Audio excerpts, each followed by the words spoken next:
잠깐! 최준영입니다. 다양한 지식을 연결해서 큰 이야기를 만들어내는 경험. 어디서? 위즈덤 칼리지에서 함께 하시죠. 네이버에서 위즈덤 칼리지를 검색하세요. 자, 첫 번째 시간 미래에셋증권 정선희 매니저님 모시도록 하겠습니다. 안녕하세요. 안녕하십니까? 예. 네. 반갑습니다. 예. 불금입니다. 불금. 네. 불금에 자리 한번 불타면 좋겠어요. 불금에 나오시면 기분이 좋으세요? 아니 불금에 제가 예. 나왔을 때 장이 좋았습니다. 항상. 예. 아. 네, 지난번에 좋았고요. 예. 그래서 오늘 좀 기대 또 하고 있고 예. 우리가 염원했던 반도체 어제 제가 말씀드렸는데 네. 오늘 국내 시장에서 큰 폭의 또 상승이 또 있었고 오늘 예. 뭐 삼성전자 파티 분위기였어요. 네. 예. 하이닉스, 삼성전자. 하이닉스. 네. 간만에 4% 상승을 봤네요. 야. 그래서 오늘 미국 시장에서도 예. 반도체 쪽 관련돼서도 긍정적인 시각에서 한번 예. 좀 잘 됐으면 좋겠습니다. 예. 아니 저 이제 시작하기 앞서가지고 약간 이런 큰 대형주들이 만약 4-5%씩 나온다. 갑자기. 미국도 그럴 수 있지 않습니까? 갑자기. 네, 예, 그렇죠. 마이크로소프트가 네. 뭐 5% 6%씩 오른든지 뭐 네. 이렇게 가면 그거를 반등의 시그널 중에 하나로 봅니까? 그런 걸? 거래량과 음. 거래량이 동반되면서 바닥권에서 거래가 활발해지면서 양봉이 나오면 음. 보통 기술적으로는 가장 좋은 신호로 보는 거고요. 음. 특히나 오늘 같은 경우에는 추세선이 반전하면서 올라간 거거든요. 음. 그러니까 하락 추세에서 이동평균선 위로 추세 반전하면서 갔으니까 시그널로 보는 거고 다만 이제 기술적 분석으로 지금 타이밍에 매수를 잡는다고 하면 손절 컷을 가지고 가야겠죠. 왜냐하면 펀더멘털에 대한 확신은 없는 거잖아요. 아직은 없으니까. 네, 그래서 손절 컷을 가지고 대응원분들 오늘 같은 날 되게 공격적으로 샀겠죠. 참고로도 서두에 좀 말씀드리기 그러긴 한데 네네. 네, 반도체 관련된 어제 지원법 관련된 내용들이 좀 일부 있었고요. 예. 삼성전자 상승을 좀 이끌었습니다. 이제 어. 이게 뭐냐면 이제 핵심 법안에 대해서만 일단 통과를 하는 쪽으로 해서 19일 날 표결이 또 있거든요. 예. 그러면 다음 주 화요일입니다. 어. 그래서 오늘 이제 일단 SK 하이닉스의 이제 내년 투자 부분에 대한 이제 축소 부분 그리고 반도체 지원 법안에 대한 이 두 가지가 핵심이었기 때문에 네네. 앞서 이제 말씀하신 최파고님의 기술적 분석과 더불어서 좋은 시그널이 좀 일부 있었다. 일부 있었다. 네, 그렇게 보시면 될 것 같습니다. 알겠습니다. 자, 오늘 그럼 중국부터 한번 부탁드리겠습니다. 그래서 오늘 가장 좀 중요한 날이긴 했는데 그 심천이 1% 하락 그리고 항생이 2.1% 그리고 상해 종합이 1.2% 동반 하락을 했습니다. 예. 일단 2분기 GDP 성장률 발표가 있었고요. 이 불확실성이 해소되면서 오히려 반등을 했었는데 네. 어제 말씀드린 그 주택담보대출 상환 거부 사태에 대한 부분들이 또 불거져서 부동산 관련 섹터나 은행주 시스템에 네. 대한 부분에 대해서 리스크가 일부 반영이 됐다 이렇게 보시면 될 것 같고요. 예. 뭐 MLF 금리는 기대하지 않았기 때문에 2.85% 동결로 끝났고 이제 GDP 성장률 보면 전분기 대비해서 마이너스 2.6% 그러니까 예상을 마이너스 1.5% 예상을 했었는데 좋지 않았다. 하지만 이제 그 소매 판매를 좀 보는데 소매 판매가 3.1% 나왔습니다. 예상이 0.5%였거든요. 그럼 굉장히 소매 부분에서 예. 굉장히 중요한 지출 소비 지출에 대한 내용도 좋았고요. 예. 그래서 일단 뭐 결론적으로는 코로나로 인해서 5월에 안 좋았던 소비가 6월에 살아났고요. 안정되고 반등이 나오고 있고 특히 첨단 제조업의 빠른 반등이 눈에 띄었고 그리고 서비스 산업도 점차 회복적인 걸 확인을 했습니다. 예. 그래서 이 부분까지는 좀 긍정적이었는데 앞서 그 작년 헌다 사태 이후부터 보면 이제 부동산 관련된 이제 은행 관련된 이슈가 굉장히 좀 예민하거든요. 오늘 그 부분에 대한 차익 실현이 좀 많이 나왔다 이렇게 보시면 될 것 같고요. 네. 개인적으로는 이제 중국 시장을 보면 미국 시장과 한국 시장 연결해서 유출가 가능한데 우리가 그 시장이 좋진 않지만 주도주가 1월부터 지금까지 시장에서도 있었거든요. 그러니까 처음에는 리오프닝 관련주가 올랐고 그 다음에 팡 2.0에 해당되는 주식이 올랐죠. 근데 어제 보면 그 중국 시장에서 좋았던 태양광 주식들이 계속적인 상승이 좀 일부 있었는데 이게 그 한번 정리해서 말씀드리면 네. 최근 태양광과 풍력 관련주들이 올라가고 있습니다. 이제 최근 1개월 기준에 보면 베스타스나 노르덱스가 주가가 마이너스 20%, 플러스 20%고 네. 오히려 그 엑스모빌이나 쉐브론 같은 우리가 기대했던 주식들이 마이너스 20% 이상 갔거든요. 이게 당연히 지난번에 말씀드렸지만 엑스모빌이나 이런 주식들은 전년 동기 대비해서 컨센서스가 이익이 200% 이상 상승이 나와야 되거든요. 근데 지금의 유가 하락 부분을 보면 이게 좀 어려워지고 있다는 거. 상대적으로 경기 민감에 대한 부분들이 태양광과 풍력 관련돼서는 적습니다. 왜냐하면 정부 정책에 의해서 이거를 설치를 하기 때문에 아. 상대적으로 경기 침체 이슈가 났을 때 오히려 방을 해줄 수가 있고요. 예. 과거에는 원유 가격이 올랐을 때 상대적으로 대체 에너지가 더 부각이 됐죠. 근데 최근에는 원자재가 같이 올라가는 추세였는데 원유와 같이 내려가면서 나머지 원자재를 끌어내리면서 이제 그 풍력의 원재료가 철강 쪽이거든요. 네. 그러니까 메탈 쪽이죠. 예, 예. 그리고 일부 그 원가 절감에 대한 부분들이 이슈가 나오고 있어요. 이제 결론적으로는 이런 부분들로 인해서 대체 에너지 쪽, 재생 에너지 쪽에 대한 관심이 유럽 쪽에서 2035년까지 100% 재생 에너지로 이제 전력 생산을 하기 때문에 예. 더 확신을 가지고 중국 쪽에서 더 들어오고 있다 이렇게 보여지고 있고요. 예. 두 번째로는 제가 최근에 시장을 보면서 느꼈던 게 애플이 최근에 상승하는 여러 모멘텀들이 있는데 제가 앞서 말씀드린 게 3, 4분기는 저는 이제 괜찮게 보고 있어요. 근데 그 이유가 최근에 홍콩에 상장되는 비아디 전자가 상승을 좀 크게 했었거든요. 그 이유가 아이폰 14 모델이 초기 물량이 굉장히 13 모델보다 좋을 거다라고 전망이 돌면서 큰 상승이 좀 일부 있었거든요. 그래서 이제 그 부품주들 관련돼서도 눈여겨서 좀 봐야 될 부분이 있고요. 개인적으로는 이제 애플 관련돼서도 좀 긍정적인 모멘텀을 좀 일부 보고 있기 때문에 중국에 상장되어 있는 일부 부품 기업들도 좀 봐야 된다 이렇게 좀 생각을 하고 있고 예. 제일 중요한 이제 전기차 관련돼서 이제 말씀드리자면 비아디아 이제 장안자동차, 장성자동차가 1분기 호실적 발표가 있었습니다. 네. 근데 이제 올해 이제 왜 전기차가 계속 뜨겁냐 한 가지 좀 보면 중국이 올 상반기에만 114조 원을 투자 집행을 했거든요. 114조 원이요. 예. 예. 근데 이제 이게 한 가지 원리를 좀 아셔야 되는 게 이머징 마켓 내에서 전기차나 배터리 업체를 산다고 하면 한국과 중국의 비중 조절이 일부 있을 수가 있어요. 근데 상대적으로 LG 에너지 솔루션이 미국의 애리조나에 투자하기로 했었죠. 근데 네. 이게 무산이 됐죠. 아니, 무산 아니고 좀 느려진 연기, 거죠. 예. 예. 연기가 됐는데 이게 1조 7천억 정도 예상을 했었는데 환율 그리고 원자재 가격 상승으로 인해 2조 원대 중반, 2조 5천억 내외 정도까지 올랐거든요. 그래서 연기를 한 겁니다. 예, 3천억이 들었네요. 예. 네. 그 사이에 중국은 85개 배터리 공장에 이제 투자 계획에서 81개를 지금 설치를 하고 있고 예. 실제 그 투자 금액을 투입을 하고 있어요. 그래서 최근에 원통형 배터리에서 뭐 테슬라나 뭐 BM을 포함해서 이제 국내 업체들 뭐 기아차나 쌍용까지도 이제 납품 가능성이 이제 높아지고 있는 거고 네. 상대적으로 국내 점유율이 25% 정도 국내 배터리 업체들이 떨어진 반면에 중국의 업체들은 10% 정도 증가를 했다. 그리고 원가 부분에서도 계속적으로 뭐 남미나 그리고 아프리카에서 광산을 차지하는 반면에 국내는 중국 업체들에게 60% 정도를 가져오고 있다. 그래서 이제 원가 부분에 대한 스프레드에 대한 부분들도 일부 이슈가 좀 있었습니다. 그래서 상대적으로 예. 국내 최근에 이제 국내 시장에 있는 배터리 업체를 사는 것보다 중국의 배터리 업체를 사는 분들이 굉장히 많아졌거든요. 네. 그래서 이런 부분들도 한번 좀 보셨으면 좋겠습니다. 비아디 말씀을 하셔가지고 최근에 워런 버핏이 비아디 뭐 물량을 전부 뭐 정리를 했다. 뭐 아직 확인이 됐나요? 그게 확인이 안 됐죠 아직은. 일단은 그 정도 물량을 소화할 수 있는 곳이 오랜 버핏밖에 없다는 얘기 나온 예. 거랑 비아디 측에서 이제 지분 공시를 해야 되는데 안 됐다고 하는데 아직 시장에 이제 노이즈는 있는 걸로 알고 있고요. 네. 그러니까 만약에 뭐 다 그걸 정리했다면 한 33배 네. 정도 수익을 먹고 나왔다. 아 대단합니다. 대단합니다. 33배. 예. 그래서 이제 이번 달은 개인적으로 지난번 말씀드렸다시피 좀 쉬어가는 달이 아닌가 예, 이렇게 좀 보고 알겠습니다. 있습니다. 예. 자 미국도 한번 가보겠습니다. 일단은 어제 S&P 0.3% 하락했고요. 다우지수는 0.4%, 나스닥 0.03% 상승 마감했습니다. 예, 그래서 상승했습니다. 예, 어제 기적적이었죠. 나스닥. 기적적으로. 2%, 요즘은 변동성이 예. 2%는 가야 또 반등이 나오더라고요. 자, 일단은 어제 미리 말씀드린 금융주 실적이 좀 주요했고요. 대선 충당금 여파가 좀 컸습니다. 그리고 100bp 인상에 대한 부분들이 계속적으로 이슈가 됐거든요.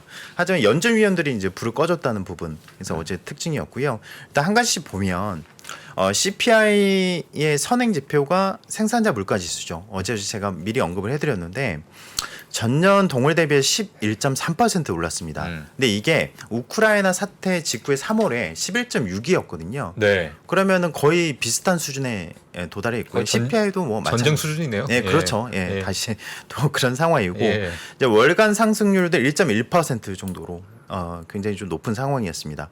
일단 여기서 이제 특징적으로 봐야 될 거는 도매 물가 부분이었는데 2.4% 나왔습니다. 아. 이게 실질적으로 CPI에 전가되는 물가거든요. 그래서 향후 소비자 물가로 전가가 되기 때문에 이 부분이 중요했다. 그래서 네. 어제 많은 시장 참여자들이 앞으로 FOMC 패드에 대한 그 이제 고민이 좀 늘어가는 게 아니냐, 좀 혼란스러운 게 아니냐 이 부분에 대해서 불안감이 좀 증폭이 됐고요. 예.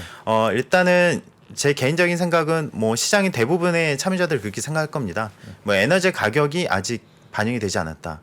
일종의 타임렉이죠. 그러니까 실제 반영이 되지 않았고 저는 개인적으로 이번 달에 FOMC에서 더 세게 금리를 올린다. 뭐 자이언트 스텝 이상을 올린다면 다음 달을 볼 때 정책 여력이 더 있지 않나. 그러니까 왜냐하면 그 한 달에서 두 달 사이 시간을 버는 거잖아요. 9월 FOMC까지. 그러면 다음 달에 물가가 더 낮아질 확률이 더 큰 거고 그렇다면 두 달 사이에서 분위기가 물가에 대한 부분이 잡히는 흐름이 나온다면 예. 상대적으로 9월에 우리가 뭐 지금 75bp 인상에 대한 부분들도 얘기가 많이 나오지 않습니까? 네, 그러면 이게 상대적으로 좀 덜하지 않을까. 그러면 그걸 시장의 모멘텀을 보고 만약에 지수가 상승을 한다면 의외의 반등이 좀 크게 나올 수 있다고 저는 생각을 하거든요. 예. 그래서 일단 그런 관점에서 제가 좀 접근을 하고 있고요. 네네. 어제 이로 인해서 100bp 인상이 나오면 당연히 달러 강세가 이루어지죠. 거기에 이탈리아 드라기 총리의 사임에 따라서 정치 불확실성이 부각이 됐습니다. 그래서 이제 유로화 약세에 따른 이제 달러 강세도 또 예상이 됐던 부분이고요. 예. 뭐 계속적으로 나오고 있는 거는 독일 경제 위축이나 일부 부분들이 계속적으로 나오고 있다. 근데 이제 3일 전에 계속 이슈화 됐던 거는 유로와 달러의 이제 1대1 패러티죠. 네. 그러니까 이게 사실 유로화 출범 초기인 2000년과 2002년 사이 이후에 최초거든요. 그래서 거의 그런 상황인데 네. 사실 이제 플라자 합의 같은 아주 뭐 G7의 공조가 있지 않는 이상은 이거를 누그러뜨리기 힘든 것 같고 뭐 아시다시피 연준의 금리 인상폭 축소라든가 유럽 경기가 좋아지거나 미국 경기가 나빠져야 되는데 이런 부분이 좀 힘들다. 당연히 이제 지금 고용이 미국이 좋고 경제가 좋기 때문에 미국에 대한 부분들이 꺾이기 힘든 것 같고 대부분의 이제 지금 전문가들은 6개월 안에 이런 G7의 플라자 합의 같은 이제 공조가 좀 일어나기 힘들 거라고 다들 예상을 하고 있기 때문에 네. 향후에 그 달러 강세는 좀 지속될 가능성이 높은 부분입니다. 여기서 또 지속이 될 거로 생각하시는 거죠? 네, 추가적인 상승은 조금 있을 것 같습니다. 개인적으로는. 진짜? 그래서 이제 이게 왜 그러냐면 예. 비용 상승형 인플레거든요. 그러니까 당연히 유로 가격이 내려가면 인플레이션 더 올라가는 그렇죠. 거잖아요. 예. 그러면 이게 악순환인 거죠. 그럼 금리를 또 못 올리니까 다시 인플레이션이 야기 되죠. 유로화 약세 또가 또 계속 연결이 되는 거죠. 그래서 이제 이 부분들이 좀 불안하다. 이제 이걸 좀 보여주고 있고요. 어제 제일 중요하게 봤던 게 뭐죠? 그러니까 JP 모건의 실적도 실적이지만 제이미 다이먼의 발언이었죠. 그렇죠. 네, 어제 내용들을 보면 높은 인플레이션 그리고 소비자 신뢰 약화 및 기타 요인이 세계 경제에 악영향을 끼쳤고 경기 침체 가능성이 대비해야 된다 이렇게 네. 또 언급했거든요. 네네. 그러니까 지난번과 동일하게 좀 센 발언들이었고, 근데 이로 인해서 자사주 충당 때문에 그 자사주 매입도 대손 충당금 때문에 자사주 매입을 중단을 했는데 이 여파로 모든 금융주가 하락을 했습니다. 그러니까 다음 주에 또 골드만삭스랑 BOA 실적 발표가 있거든요. 그래서 이런 부분들이 좀 악영향이 있었고 사실 그 지금 금융주 실적보다는 개인적으로는 어제 말씀드렸던 그 신용카드 지출 그리고 금리 인상에 따른 그 대출 부담이라든가 이런 부분들이 중요하잖아요. 그러니까 당연히 금융주의 영업이 전체로 보면 어제 이제 30% 이상을 봤는데 24% 감소할 걸로 이 시장에서도 예상을 또 하는 부분이었기 때문에 네. 이거는 크진 않았는데 신용카드 지출이나 대출 부분에서 이상이 없었습니다. 근데 왜 대손 충당을 쌓느냐? 앞으로의 실적에 대한 우려감이 미리 쌓았거든요. 그래서 일단 아주 제가 봤을 땐 결과적으로 보면 최악의 케이스는 피해간 게 아닌가. 이제 제일 중요한 게 실적 시즌에 초입 부분에 첫 타자가 좀 중요한데 네. 일단 이제 JP 모건 관련돼서는 무난하게 좀 넘긴 것 같습니다. 예. 알겠습니다. 일단 뭐 금융주들이 어제 일단은 뭐 좋지 않은 그런 모습 때문에 좀 많이 하락을 했는데 앞으로 남은 이제 또 실적을 계속 또 업데이트를 해야 될 것 같습니다. 네네. 일단 뭐 100bp 인상 네. 이게 지금 제일 화두잖아요. 사실 네. 어찌 보면. 그래서 이제 예. 이 부분에서 구원 투수가 우리 이제 블러드 형님께서 어제 크게 또 우리 발언해 형님. 주셨습니다. 예. 예. 그래서 이제 그 세인트루이스 연은 총재가 이제 어제는 현재로서는 100bp 인상을 지지하지 않는다라고 했고요. 월러 이사도 현재는 7월 회의에서 75bp 인상을 지지한다고 답변을 했거든요. 네. 그래서 이제 이게 왜 중요하느냐? 이 주장을 한 사람들이 의결권을 갖고 있는 사람들입니다.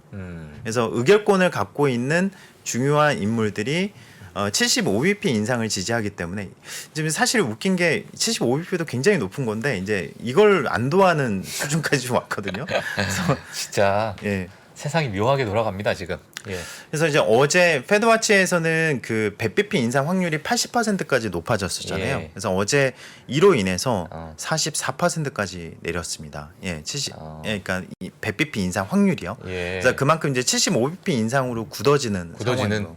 예. 근데 75bp 인상만으로도 시장이 환호를 하고 오히려 나쁘고 축소했다는 게 의미가 있고요. 네. 이제 일단 보면 18명의 FMC 위원 중에서 9명이 75bp 인상에 대해서 찬성을 하고 있어요. 뭐 결론적으로는 이로 인해서 시장이 충분히 예상 가능한 범위에 있었고요. 추가적인 충격을 줄 가능성이 낮아지는 상황인 것 근데 같습니다. 18명 중에 9명이면 네네. 절반이잖아요. 네. 절반이 이제 75bp를 이제 좀 네. 찬성을 하는 부분이고 네네. 나머지 분들은 예. 100bp. 그러니까 현재까지는 이제 75bp에 대해서 이제 확률이 높은 상황이라고 보고 있고요. 예. 이제 이로 인해서 보면 앞으로 FMC에서 이제 어떤 이제 앞으로의 또 발언들이 있겠죠. 그러니까 이제 금리에 대한 부분들은 이제 얼마 남지 않았습니다. 23일까지. 그러면 우리가 생각해 볼 수 있는 거는 시장이 어제 올랐다는 거는 이미 이제 75bp 인상에 대해서 확률이 좀 높아지고 있다는 거고요. 근데 이번 실적에서는 이미 이제 대규모 실적 추정치가 이 일주일 사이에 크게 어긋나지 않는다면 네. 그리고 시스템 리스크가 더 불거지지 않는다는 가정하에서 보면 시장에 영향을 미치는 거는 좀 제한적이지 않을까 생각은 하고 있습니다. 알겠습니다. 네. 저희 정선희 매니저님께서 이제는 방송을 편안하게 하시는 것 같습니다. 예전보다 베테랑이 되셨죠. 물을 덜 마십니다. 물이 많이 남아요. 요즘. 예전에는 정수기를 그냥 통째로 다 드시고 가셨는데 네. 요즘에는 물을 적게 드시면서 이제 방송에 이제 익숙해지셨구나. 네. 예, 컵이 작아졌습니다. 예.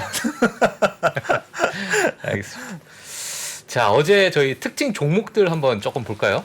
네, 어제 이제 테슬라가 주가 상승이 좀 나왔습니다. 예. 근데 이제 장중에 좀 많이 내렸었죠. 근데 주가의 가장 중요한 게 뭐죠? 그러니까 테슬라에서 우리가 가장 중요하게 보는 기술이 자율주행. 자율주행. 예. 예. 자율주행 프로그램을 이끌던 핵심 임원이 사임을 했습니다. 아. 그로 인해서 장 초반에 굉장히 분위기가 좋지 않았죠. 예. 이러다가 600불이 깨지는 거 아니야? 이런 좀 암울한 생각들이 좀 많이 있었죠. 예. 근데 이제 어제 미국 내에서도 그렇고 중국 내에서 전기차 판매 괜찮지 않습니까? 이런 부분들이 더 부각이 됐고요. 특히 이제 기술주 중심으로는 100bp 인상 금리 100bp 인상 확률이 낮아지면서 오히려 기술주의 상승이 이끌었는 그 대표로 테슬라가 좀 올랐다. 예. 혹시 그 일론 머스크의 그 가족 리스크는 있습니까? 혹시 테슬라에? 글쎄요, 어떤 가정 리스크가 있을까요? 아니 그 아버님이 네, 또 아이를 낳으셨어요. 일론 머스크의 아버지가. 네, 그래서 이제 자기의 존재 이유는 번식이다. 네. 뭐 그렇게 얘기하면서 아주 그냥 인구 증가에 한 몫을 하고 계십니다. 지금. 미국 문화 쿨하니까 그런 건 상관없죠. 야, 진짜 네. 나이가 지금 근데 미국 문화 잘 아시잖아요. 예. 난리 났습니다 지금 그쪽 집안. 부러워하시는 것 아, 같습니다. 아니에요. 예. 저는 그렇습니다. 네, 일단 그 비트코인이 저는 이제 중요한 상수라고 보고 있거든요. 예. 그래서 일단 그 어제는 이제 셀시우스 이제 파산 부분이 있었습니다. 음. 뭐 일단 디파이 플랫폼이나 여러 이슈들이 그래도 지금 지난 2달 사이에서 계속적으로 항상 달의 중간에 변수가 컸었는데 이번 달은 좀 무난하게 넘어가는 것 같고요. 최근 2달 동안 상황에서 보면 비트코인이 언제 바닥이 나올지가 이제 관건인 것 같습니다. 그래서 어제 비트코인이 기술주사 상승과 더불어서 반등이 나왔거든요. 그래서 비토랑 BTF ETF도 어제 5% 정도 올랐던 상황이에요. 근데 최근에 비트코인 또 이슈가 하나 있는데 수급적인 이슈에서 이제 반등이 못 나오는 이유가 예. 이제 SEC에서 아크인베스트가 아, 예. 그렇죠. 알고 계시죠? 예, 예. 네네. 그거 안 된다고. 예. 예. 그래서 이제 비트코인 ETF 승인 여부 결정 시한을 미뤘습니다. 8월 30일로 연기를 했고요. 일단 그 이미 뭐 3월에 한 차례 거부했던 부분이 있고 다른 그레이스케일 같은 경우도 지금 ETF 승인이 거부가 됐거든요. 그래서 시세 조작 가능성과 상품 관련 설계에 대한 모호한 법안 때문에 계속 미뤄지고 있는 상황이고요. 예. 현물 ETF는 실질적으로 지금 규제 공맥이라든가 공동 규제안 마련 전까지는 좀 힘든 것 같아요. 그래서 일단 저는 이제 개인적으로 기술주 상승에서 테슬라나 엔비디아를 포함해서 일부 주식들은 당연히 비트코인 상승이 바닥을 찍고 올라와야 이제 진정한 반등이 나온다고 보고 있는 입장에서 보면 네. 뭐 현물 ETF 승인도 미뤄지고 있고 지금 이제 지난번 인버스 이제 반대 ETF들도 지금 그 애매한 좀 위치에 있는데 네. 이제 이런 추세를 좀 봐야 될 것 같다 이렇게 좀 보여지고요. 정말 저는 작년만 해도 캐시우드님을 좋아했는데 어쩌다가 이미지가 참 그렇게 됐는지. 물론 이제 뭐 아크 인베스트가 앞으로 향후 또 3년 5년 안에 엄청난 또 퍼포먼스를 보여주면 예, 그런 부분이 좀 상쇄되겠지만 네. 하여튼 뭐 그렇습니다. 요즘 네. 약간 좀 안습인. 예. 네. 그래서 중요한 거는 이제 어제도 말씀드렸다시피 초반에 말씀드렸지만 이제 반도체입니다.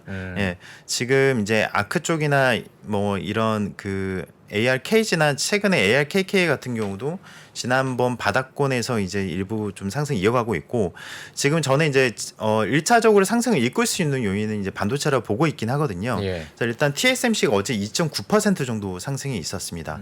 일단 예상을 상회했죠. 그러니까 뭐냐면 순이익이 무려 70% 이상 증가를 했거든요. 매출은 40% 이상 증가를 했고요. 예. 그리고 3분기 가이던스도 올렸고요. 그래서 일단 뭐 이런 부분이 있었고 미리 이제 주 초에 보면 대만 갑권 지수에서도 최근 그 국가 안전기금 활성화에 따라서 자금이 좀 들어왔거든요. 그래서 하루에 뭐 4% 이상씩 상승이 미리 나오던 상황이었습니다. 네. 그래서 어제 애플, 퀄컴, 아날로그 디바이스 등 이제 일부 종목들이 상승이 있었고 엔비디아 같은 경우는 GPU 재고가 많다. 그래서 이제 안 좋은 얘기들이 있었음에도 불구하고 이런 이제 반도체 관련주들이 급등이 나오면서 동반 상승이 좀 나왔고요. 네. 이제 결론은 앞서 말씀드린 반도체 육성 법안의 핵심 법안을 일단 통과를 시키는데 그게 이제 19일입니다. 만약 19일에 통과가 된다면 공화당의 대표되는 사람들의 그 반대만 없다면 만약에 통과가 된다면 이게 다른 국면으로 저는 간다고 생각을 하고 있거든요. 예. 법안이 통과되면. 예. 그리고 SK 하이닉스도 오늘 굉장히 강세였죠. 예. 그래서 2023년 설비 투자 감축 가능성에 대해서 블룸버그 통신에서 얘기가 나오면서 네. 이제 예를 들면은 지금 메모리 가격이 10%씩 급락하는 상황에서 하방 경제를 보여준다면 괜찮은 상황인 거죠. 네. 예, 오늘 그 정선임 매니저님이 사실 그 반도체에 대해서 좀 말씀을 많이 해주셨는데 지금 요번에 이제 법안이 어떤 통과가 되고 뭔가 조금 호재스럽게 이제 만약에 시장이 좀 흘러가면 반도체에 대해서 좀 강하게 보시고 계시나요? 혹시 네, 저는 이제 개인적으로? 반도체를 좋게 보고 있습니다. 예. 왜냐하면 앞서 말씀드렸다시피 계속적으로 시장이 좋지는 않았지만 지수 예. 자체는 좋지는 않았지만 예. 주도 섹터가 있었거든요. 근데 이제 지금 정도에서는 이제 에너지주가 상승 실적에 대한 상승이 가장 높았던 주식이고 지금은 밸류에이션 매력이 가장 높은 주식들이 올라갈 수 있는 단계거든요. 그러니까 이제 과거에 이제 국내 주식에서 보면 SK 하이닉스 같은 경우는 PBR 1배 이하에서는 거의 확률이 굉장히 높았습니다. 거의 100%였거든요. 뭐 90% 이상이라고 표현을 하겠습니다. 예. 근데 이제 지금 반도체 주식들이 이제 추가적인 모멘텀이 아직 밸류에이션 매력밖에 없기 때문에 단기적으로 약간의 호자만 더 부각이 된다면 상승이 한번 좀 크게 일어날 수 있다. 그리고 적자 기업이 턴어라운드 할 때 상승이 가장 크긴 하지만 예. 지금 막연한 불안감의 하락을 더 크게 했기 때문에 네. 실질적으로 보여주는 호재가 나와준다면 그 초입 상승이 좀 크지 않을까 개인적으로 그걸 좀 기대를 하고 있는 거고요. 8월 시장을 준비할 때 지금 7월에 어떤 주식을 준비를 해야 되느냐 그러면 당연히 밸류에이션 매력이 좋은 이제 반도체나 일부 주식들도 해당이 될 거고 네. 반대로 지금 오늘 이제 빈살만과 바이든의 회담이 있잖아요. 그러니까 이제 회담 이후에 지금 기자회견을 하지 않기로 했거든요. 그래서 기대감이 지금 낮아진 상황이긴 해요. 하지만 첫 회담 중동 순방이고 예. 첫 이제 증산에 대한 그 선물이 또 나올 수가 있기 때문에 다만 이제 에너지주가 또 반등이 크게 나온다면 반대 동방산승이 가느냐 하느냐 이게 좀 봐야 될 상황이긴 하겠지만 예. 지금의 이제 불안감을 해소하기 위해서는 유가가 일단 이 상태에서는 예. 낮은 레벨에 좀 있어야 된다 네. 그렇게 좀 보고 있고요.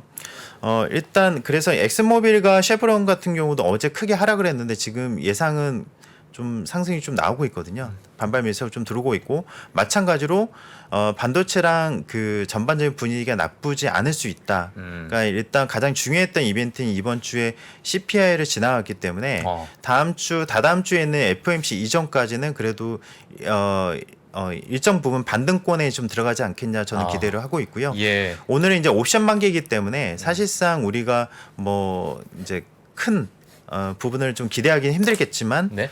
이제 다음 주를 봤을 때는 그래도 긍정적인 관점에서 한번 보자 이렇게 알겠습니다. 말씀드리고 싶습니다. 네, 알겠습니다. 반도체 또 최파고님이 좋아하시는 반도체가 앞으로 좋을 수 있다. 예. 트리거가 좀 생겨야 되겠네요. 그래도 네. 뭔가. 카운터 펀치가 하나 들어갔으면 좋겠습니다. 예. 예. 자, 불금을 또 이렇게 꾸며주신 자 미래에셋증권 정선 매니저님 너무 감사합니다. 예. 예, 감사합니다. 예, 네, 불금 감사합니다. 잘 보내시고요. 네, 예. 잘 보내십시오. 다음 시간에 네. 뵙겠습니다. 다음에 뵙겠습니다. 네, 네, 감사합니다. 즐거운 주말 되십시오. 네. 네, 저희 정웅선유님과 시장 리뷰 한번 해봤고요. 제가 오늘 오프닝을 불금으로 시작하니까 많은 분들께서 최파고 오늘 신났다는 표현을 하시던데 진짜 신났습니다. 사실 제가 오늘 불금이라 신난 건 아니고 오늘 2부에 특별한 손님 오시기 때문에 신난 겁니다. 예. 제가 오늘 2부에 이 스페셜 게스트 오신다 말씀을 듣고 예. 이번 주 내내 오늘만을 기다렸습니다. 저희 잠시 광고 보고 와서 2부 스페셜 게스트 모시겠습니다. 내 ETF 아이디어를 실제 상품으로 출시할 수 있는 투자 위더 스타 그 마지막 파이널 라운드에 진출할 영광의 4인은 지금 바로 소개하겠습니다. 김형준, 이승원, 최호균, 임재환. 총 상금 5천만 원을 가져갈 최후의 승자는 누가 될 것인가? 투자 위더 스타 파이널 라운드를 기대해 주십시오.